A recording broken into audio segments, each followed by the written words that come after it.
इस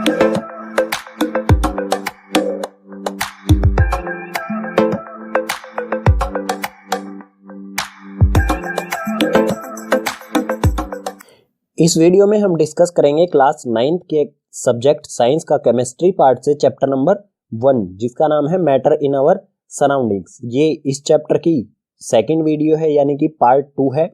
पार्ट 1 में हमने डिस्कस किया था चैप्टर के सभी कॉन्सेप्ट्स को। सो रिक्वेस्ट करूंगा इस वीडियो को देखने से पहले आप पार्ट 1 जरूर देखें, लिंक डिस्क्रिप्शन बॉक्स में दिया गया है। सो पार्ट 2 में यानी कि इस पार्ट में हम देखेंगे चैप्टर से रिलेटेड कुछ एक्स्ट्रा थिंग्स और इंपॉर्टेंट क्वेश्चंस को। शुरू करते हैं इसे। पार्ट 1 में हमने मैटर की स्टेट्स के बारे में पढ़ा था। स्टेट्स ऑफ मैटर में हमने सॉलिड, लिक्विड और गैस 3 स्टेट्स के बारे में पढ़ा था। लेकिन मैटर की टोटल 5 स्टेट्स होती हैं, ठीक है। फर्स्ट होता है उसमें सॉलिड, सेकंड होता है लिक्विड और थर्ड होता है गैस। तो बची हुई 2 स्टेट्स जो है उनके बारे में पढ़ते हैं।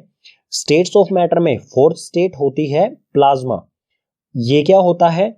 It is a hot ionised gas consisting of equal number of positively charge ions and negatively charge electrons. Plasma जो मैटर की स्टेट है वो एक हॉट आयोनाइज्ड गैस होती है। आयोनाइज्ड यानी कि इस पे कोई चार्ज होता है। इसमें जितने पॉजिटिवली चार्ज आयंस होते हैं उतने ही इसमें नेगेटिवली चार्ज इलेक्ट्रॉन्स होते हैं, ठीक है। यानी कि इसमें गैस के साथ साथ, ठीक है, गैस जो होती है उसमें पॉजिटिव और नेगेटिव आयंस होते हैं, ठीक है।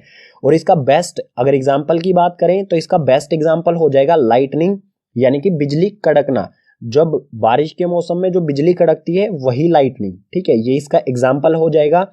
और स्टार्स जो है वो भी हॉट आयोनाइज्ड गैस से ही बने होते हैं, ठीक है। सो स्टार्स भी इसका एग्जांपल हो जाएगा। मैटर की 5th स्टेट होती है बोस-आइंस्टीन कंडेंसेट। ये क्या होता है? It is a state of matter in which separate atoms और subatomic particles cooled to temperature very near to absolute zero. जो ये मैटर की स्टेट होती है इसमें एटम और सब एटॉमिक पार्टिकल्स को ठंडा किया जाता है। जो जिस टेम्परेचर पर ठंडा किया जाता है वो होता है एब्सोल्यूट जीरो। एब्सोल्यूट जीरो को हम 0 केल्विन कह सकते हैं या फिर -273 डिग्री सेल्सियस भी कह सकते हैं, ठीक है। जब किसी एटम को इस टेम्परेचर पर ठंडा किया जाता है तो जो भी एटम है वो वेव प्रॉपर्टी शो करने लगता है और एक नई स्टेट मिलती है हमें मैटर की, ठीक है। इसे और अच्छी तरह से समझते हैं। सपोज कीजिए हमारे पास ये एक मैटर है, ओ टाइप का जो आपको दिख रहा है, ये एक मैटर है हमारे पास।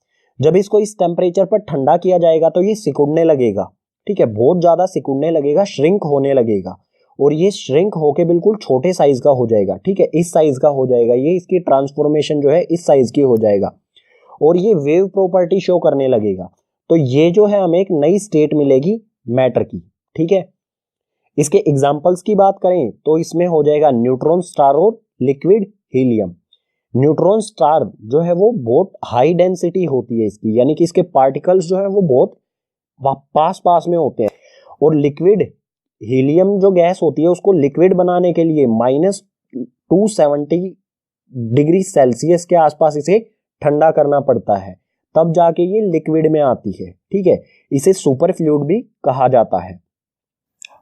प्लाज्मा जो मैटर की फॉर्म होती है इसमें बहुत ज्यादा हाई एनर्जी होती है क्योंकि ये बहुत ज्यादा हॉट यानी कि गर्म होती है। वहीं पर बोस-आइंस्टीन कंडेंसेट इसमें बहुत लो एनर्जी होती है क्योंकि इसे बहुत ठंडा किया जाता है एब्सोल्यूट जीरो यानी कि -273 डिग्री सेल्सियस पर इसे ठंडा किया जाता है। तो बोस-आइंस्टीन कंडेंसेट में बहुत लो एनर्जी होती है और प्लाज्मा में बहुत हाई एनर्जी होती है, ठीक है। अब देखते हैं चेंजिंग टेम्परेचर यूनिट। टेम्परेचर की यूनिट को किस तरह से चेंज करेंगे? टेम्परेचर के बारे में अब तक हमने पढ़ा है टेम्परेचर या तो केल्विन में और या तो सेल्सियस में। अगर हमें टेम्परेचर केल्विन में दिया गया है और हमें चेंज करना है उसे सेल्सियस में, या फिर हमें सेल्सियस में दिया गया है और उसे हमें चेंज करना है केल्विन में, तो ये किस तरह से किया जाएगा? केल्विन को के से डिनोट किया जाता है और सेल्सियस को डिग्री सेल्सियस से, ठीक है। इनमें रिलेशन क्या होता है केल्विन और सेल्सियस में? 0 डिग्री सेल्सियस जो टेम्परेचर होता है वो 273.15 केल्विन के इक्वल होता है, ठीक है। जब हम केल्विन से सेल्सियस में या फिर सेल्सियस से केल्विन में टेम्परेचर को चेंज करेंगे तो उसके लिए हम इस फॉर्मूले का यूज कर सकते हैं। ठीक है, बिल्कुल इजी फॉर्मूला है। इसमें हम केल्विन जो भी हमें यूनिट दी गई है उसका जो भी टेम्परेचर दिया गया है इसमें पुट करेंगे और दूसरे वाले यूनिट निकाल लेंगे। ठीक है, फॉर्मूला है degree Celsius equals to Kelvin minus 273। यहां पर हम 273.15 का यूज नहीं करेंगे, हम इसे राउंड ऑफ में रखेंगे, यानी कि 1.5 को हम इसमें नहीं रखेंगे। हम मान लेंगे कि 0 डिग्री सेल्सियस जो है वो 273 केल्विन के इक्वल होता है। ठीक है, इसे राउंड ऑफ में रखते हैं। ठीक है, 0.5 ज्यादा बड़ी यूनिट नहीं है, सो इसे इग्नोर कर देंगे और 273 रखेंगे। ठीक है, सो इस फॉर्मूले का यूज करते हुए कुछ एग्जांपल्स देखते हैं, क्योंकि ये इंपॉर्टेंट है, इस तरह के क्वेश्चंस आपके एग्जाम में आने ही हैं। ठीक है, सो कुछ एग्जांपल्स देख लेते हैं, टेम्परेचर की यूनिट किस तरह से चेंज की जाएगी हमारे फॉर्मूले का यूज करते हुए। सो सबसे पहले देखते हैं कन्वर्ट इनटू सेल्सियस, यानी कि हमें केल्विन से सेल्सियस में किस तरह से चेंज किया जाएगा। इसमें हमें फर्स्ट दिया है 470 केल्विन, 470 केल्विन। ठीक है, सो फर्स्ट से देखते हैं, 470 केल्विन को हमें डिग्री सेल्सियस में चेंज करना है। सो फॉर्मूला क्या था हमारा, degree Celsius equals to Kelvin minus 273। इसमें जो भी हमारा केल्विन का टेम्परेचर दिया गया है उसे हम के की जगह पर रख देंगे और इसे सोल्व करेंगे। सो सोल्व करते हैं, degree Celsius as it is Kelvin, Kelvin में टेम्परेचर दिया गया हमें 470, सो के की जगह पर मैं रखूंगा 470 माइनस में 273 एज इट इज। 470 से मैं 273 माइनस करूंगा तो ये आ जाएगा हमारा 197। ठीक है, डिग्री सेल्सियस में क्या टेम्परेचर आ गया हमारा 197। जैसे ही हमने ये सोल्व किया हमारा ये हो गया डिग्री सेल्सियस में चेंज। सो अब हम केल्विन की जगह पर यहां लिखेंगे डिग्री सेल्सियस। ठीक है, 470 केल्विन को हम अगर डिग्री सेल्सियस में चेंज करेंगे तो ये हो जाएगा 197 डिग्री सेल्सियस। ये हो जाएगा हमारा आंसर। एक और एग्जांपल देख लेते हैं इसी से रिलेटेड, जिसमें हमें दिया है 173 केल्विन। ठीक है, ये है सेकंड। केल्विन में हमें टेम्परेचर दिया है 173 केल्विन, तो सेम फॉर्मूला अप्लाई करेंगे, degree Celsius equals to Kelvin minus 273। इसमें केल्विन की जगह पर रखेंगे हम 173, so degree Celsius equals to K की जगह पर मैं रखता हूं 173 माइनस 273 एज इट इज रखेंगे। ठीक है, 173 से 273 को मैं माइनस करूंगा, छोटे में से बड़े को माइनस कर रहा हूं। ठीक है, सो 173 से 273 को माइनस करूंगा तो ये आ जाएगा माइनस में 100। ठीक है, अब ये किस में चेंज हो गया है, डिग्री सेल्सियस में, सो हम इसके साथ यूनिट लिख देंगे माइनस 100 डिग्री सेल्सियस। पीछे वाले पेज पर हमने केल्विन को डिग्री सेल्सियस में चेंज किया था, अब हम देखते हैं कन्वर्ट इनटू केल्विन, यानी कि डिग्री सेल्सियस को केल्विन में किस तरह से चेंज किया जाएगा सेम फॉर्मूले का यूज करते हुए। सो इसमें फर्स्ट है 30 डिग्री सेल्सियस, सेल्सियस में टेम्परेचर दिया गया है उसे हमें केल्विन में चेंज करना है। सो जो भी सेल्सियस में दिया गया है उसको फॉर्मूले में जहां पर भी सेल्सियस है उसमें पुट करेंगे। ठीक है, यहाँ पर 30 डिग्री सेल्सियस की जगह पर मैं लिख दूंगा 30। सो ये है डिग्री सेल्सियस, इसकी जगह पर मैंने लिख दिया 30 और जो भी वैल्यूज है वो एज इट इज रहेंगी। सो इक्वल्स टू में के माइनस 273 एज इट इज। अब हमें अगर के की वैल्यू निकालनी है, केल्विन में इसे चेंज करना है, तो माइनस 273 जो है इसको मैं दूसरी तरफ शिफ्ट करूंगा तो ये हो जाएगा 30 माइनस 273, दूसरी साइड से इस साइड आएगा तो दूसरी साइड माइनस में है, इधर आके हो जाएगा प्लस में, साइन चेंज हो जाएगा तो 273 प्लस का हो जाएगा और इक्वल्स टू में के। केल्विन में जो हमारा टेम्परेचर आएगा वो क्या होगा 30 प्लस में 273, अगर इन दोनों को ऐड करेंगे तो ये हो जाएगा 303 केल्विन। ठीक है, सो हमारा टेम्परेचर क्या आया केल्विन में 30 डिग्री को अगर हम केल्विन में चेंज करेंगे तो वो हो जाएगा 303 केल्विन। एक और एग्जांपल देख लेते हैं इसी से रिलेटेड।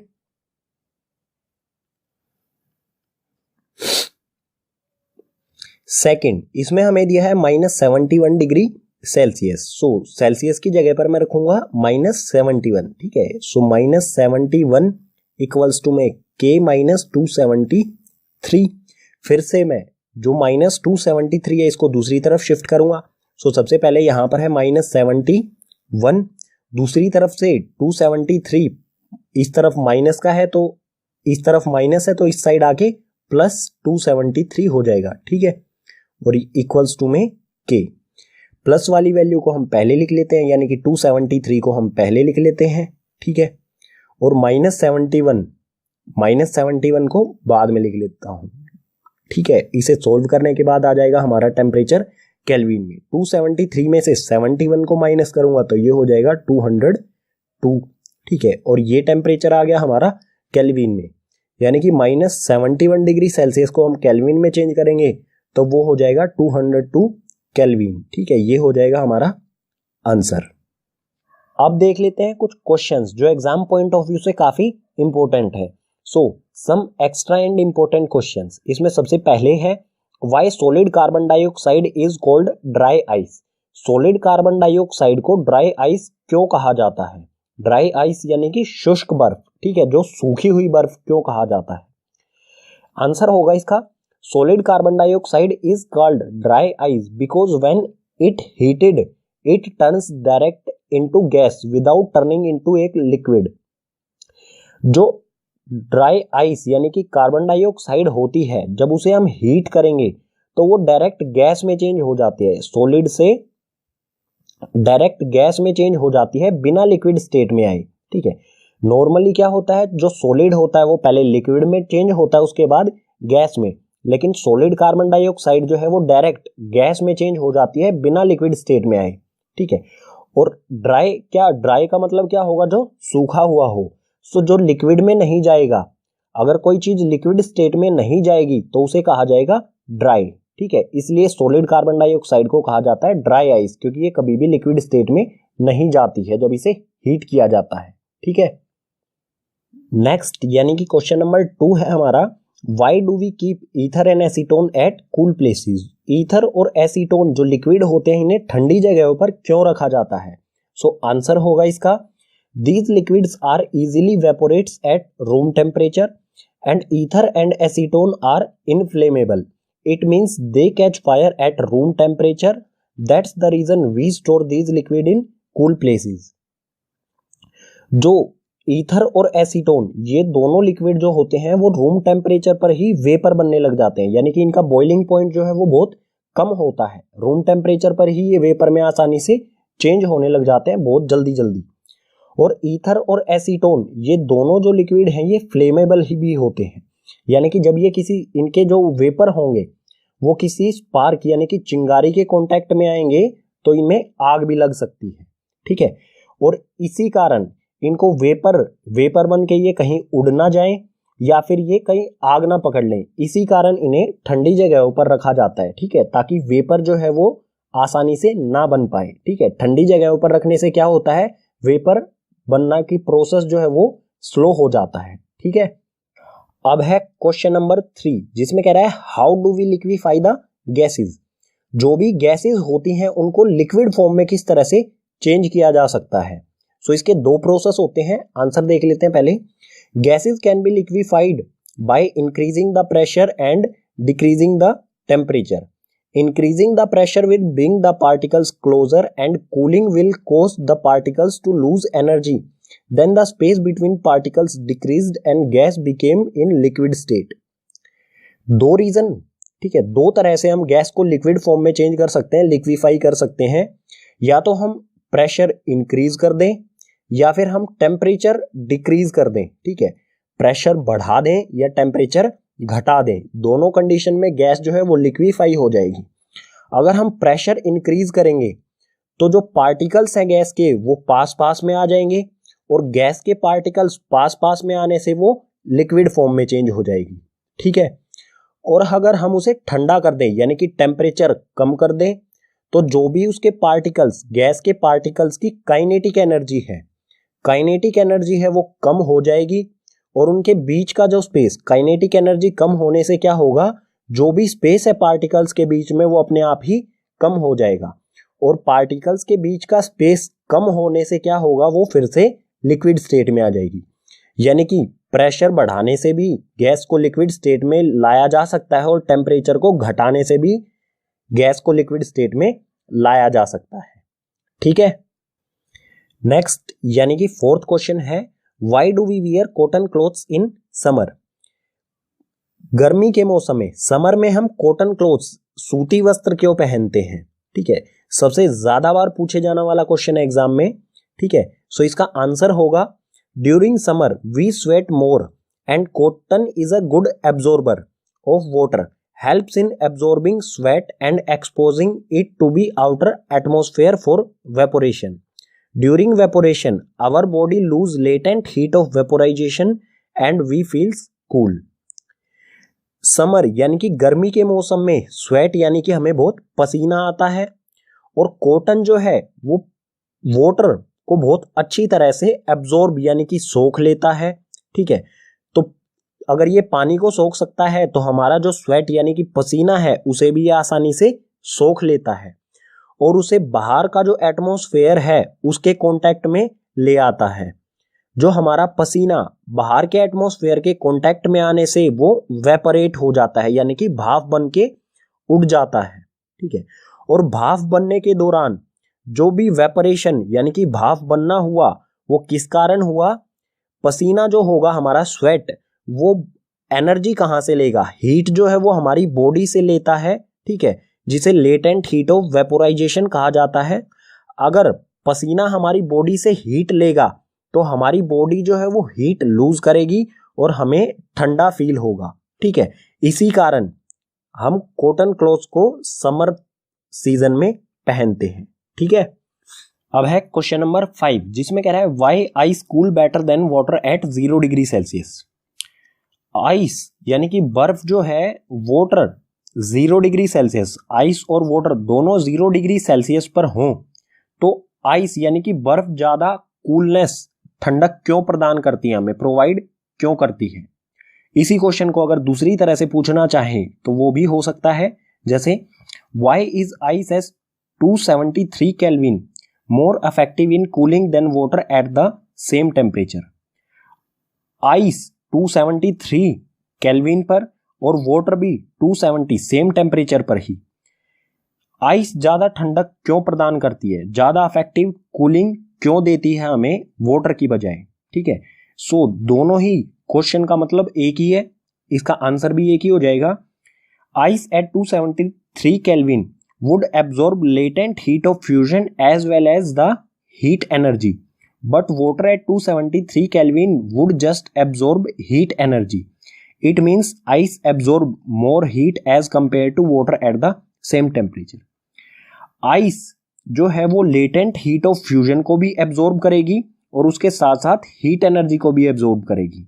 ठीक है, क्योंकि ice जो है वो ज्यादा, आइस में लेटेंट हीट ऑफ फ्यूजन नहीं होता है, सो ये लेटेंट हीट ऑफ फ्यूजन को भी एब्जॉर्ब कर लेगी और हीट को भी एब्जॉर्ब कर लेगी।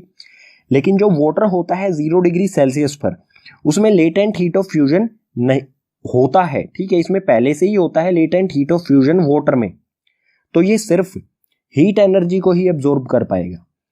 इसलिए वाटर जो है वो कम कूलिंग प्रोवाइड करता है हमें आइस की कंपेयर में। ठीक है, क्योंकि आइस दो तरह की हीट को एब्जॉर्ब कर सकती है, लेटेंट हीट ऑफ फ्यूजन और हीट एनर्जी को साथ में। लेकिन वाटर के पास तो पहले से ही लेटेंट हीट ऑफ फ्यूजन होता है, इसलिए ये सिर्फ हीट एनर्जी को ही एब्जॉर्ब कर पाएगा। ठीक है, लास्ट यानी कि क्वेश्चन नंबर 6 है हमारा, जिसमें कह रहा है what produces more severe burns, boiling water और स्टीम। बॉइलिंग वाटर यानी कि उबलता हुआ पानी और स्टीम यानी कि भाप, इन दोनों में से कौन सा हमें ज्यादा सर्व बर्न्स यानी कि तेजी से जला सकता है, ज्यादा गंभीर रूप से जला सकता है? सो इसका आंसर हो जाएगा steam produces more severe burns as it has hidden latent heat of vaporisation but water does not have any hidden heat. जो स्टीम होती है वो हमें ज्यादा गंभीर रूप से जला सकती है, क्योंकि इसमें एक हिडन हीट होती है, लेटेंट हीट ऑफ वेपोराइजेशन। इसमें एक्स्ट्रा हीट होती है ये वाटर से। ठीक है, लेटेंट हीट ऑफ वेपोराइजेशन जो कि वाटर में नहीं होती है। ठीक है, वाटर में सिर्फ हीट होती है और इसमें हीट के साथ साथ लेटेंट हीट ऑफ वेपोराइजेशन भी होता है, इसलिए स्टीम हमें ज्यादा जला सकती है as compare to boiling water. ठीक है, उम्मीद करूंगा आपको चैप्टर के सभी कॉन्सेप्ट समझ आए होंगे। अगर आपको सभी कॉन्सेप्ट समझ आए हैं तो इस वीडियो को अपने क्लासमेट्स के साथ शेयर कीजिए। अगर कोई भी कॉन्सेप्ट रह गया है जो समझ नहीं आया है या अगर आपका कोई एक्स्ट्रा क्वेश्चन है चैप्टर से रिलेटेड, सो उसे कमेंट बॉक्स सेक्शन में मेंशन कीजिए। और चैप्टर पार्ट 1 का लिंक जो है वो डिस्क्रिप्शन बॉक्स में दिया गया है, वहां से पार्ट 1 आप जाके देख सकते हैं। ठीक है।